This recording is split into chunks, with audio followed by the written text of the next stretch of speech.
আমার পাশের ফ্ল্যাটেই থাকে। ওকে আমি ছোট বোন হিসাবেই মানি। আজকে ও আমাকে মেহেদি দিয়ে দিল। মেহেদি দেওয়ার সময় ওর সাথে গল্প করতে করতে ওর জীবনের ছোট্ট একটি কাহিনী আমাকে বলল। বিয়ের ৩ বছরের মাথায় আমার ডিভোর্স হয়েছে। ডিভোর্সের একমাত্র কারণ আমি কোনোদিন মা হতে পারবো না। ডাক্তার বললেন। তারপর থেকে আমার সুখের জীবনটা যেন ধ্বংস হতে শুরু করলো। আমার শাশুড়ির ব্যবহারও পরিবর্তন হতে শুরু করলো। যে আমার স্বামী আমাকে ছাড়া কিছু বুঝতো না, সেও এখন আমাকে আর আগের মতো পছন্দ করে না। এই শাশুড়ি আমার হাতের রান্না ছাড়া অন্য কারো হাতের রান্না মুখে রুচি হতো না। কোথায় গেল সেই সব ভালোবাসা? একটা বাচ্চা না হওয়ার জন্য সব কিছু শেষ হতে শুরু করলো। কিছুদিন পর ডাক্তারের কথা শুনে আমার স্বামী রকি বলল, মিতু, তোমাকে একটা ভয়ঙ্কর কথা বলবো। এখন তুমি প্লিজ প্রস্তুত হয়ে নাও। কথাটা শোনার জন্য আমি অবাক হয়ে বললাম, ঢং করছো কেন? সহজ করে বলে ফেলো তো, কি বলতে চাও? রকি কঠিন মুখ করে বলে ফেলল, আমি তোমাকে নিয়ে আসলে সংসার করতে পারবো না। তাছাড়া আমার মাও যখন শুনেছে যে তুমি কখনো সন্তান জন্ম দিতে পারবা না, তখন মাও সেম কথাটাই বলছে। মা বলছে তোমাকে ডিভোর্স দিতে। আমি রকির দিকে অসহায় এবং অবাক হয়ে চোখের দিকে তাকিয়ে রইলাম। রকির মুখ শক্ত করে রেখে বলল, মিতু, আমি অপায়ক, সন্তান দিতে পারবে না এমন মেয়ে নিয়ে গল্প উপন্যাসে কথা শোনা যায়, বাট বাস্তবে এমন হয় না। মিতু, আমি তোমাকে সত্যি সত্যি ডিভোর্স দিব। সেই দিন ডাক্তার দেখিয়ে সাথে সাথে তবুও তার বাসা পর্যন্ত গেলাম।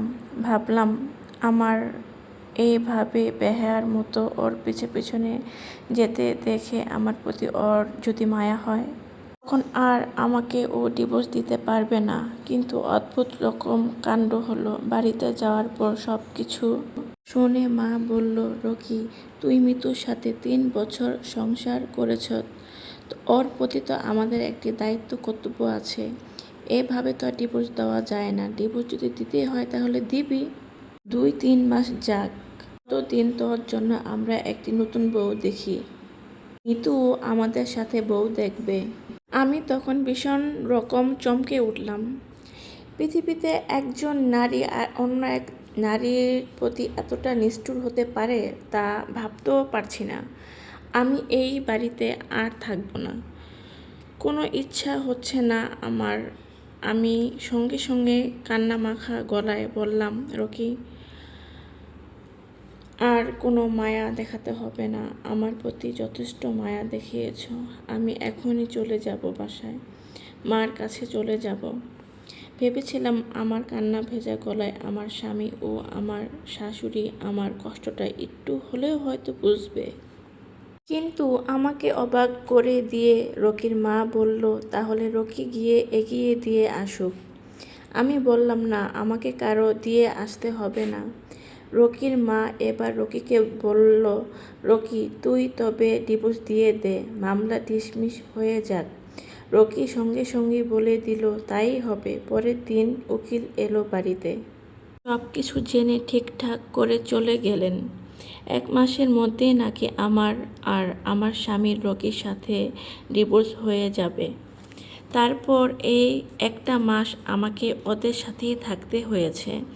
তখন কত রকম রূপ দেখতে পেয়েছি। আমার আর আমার স্বামী একসাথে থেকেও আমরা একসাথে থাকতাম না। প্রয়োজন ছাড়া আমার স্বামী আমার সাথে একটা কথাও বলতো না। আর আমার শাশুড়ি, সেই তো শুধু ডিভোর্সের অপেক্ষায় দিন গুনতেছে আর একে ওকে বলছে মেয়ে সন্ধান দিতে। রকিকে নতুন করে আবার বিয়ে করাবে, তাই মেয়ে দেখার জন্য সে ব্যস্ত হয়ে পড়েছে।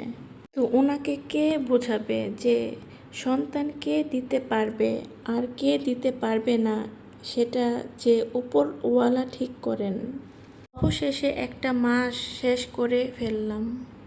হঠাৎ আমি একদিন নিজের ঘরে চুপচাপ বসেছিলাম। রকি আমাকে হঠাৎ ডেকে আনলো ড্রয়িং রুমে।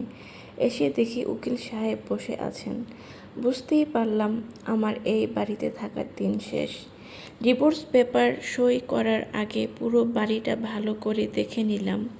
3টি বছর এই বাড়িতে কাটিয়েছি। কত স্মৃতি, ভালো মন্দ সব কিছু আজ যেন শেষ হয়ে গেল।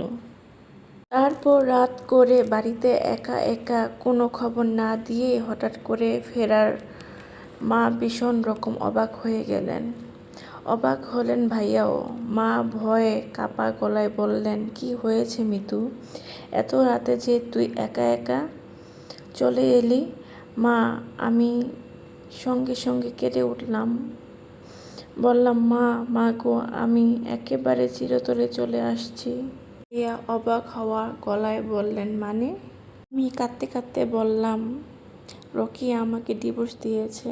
মা কাঁপা কাঁপা গলায় বললেন, কি বলছিস? হঠাৎ করে এমন করলো কেন ও?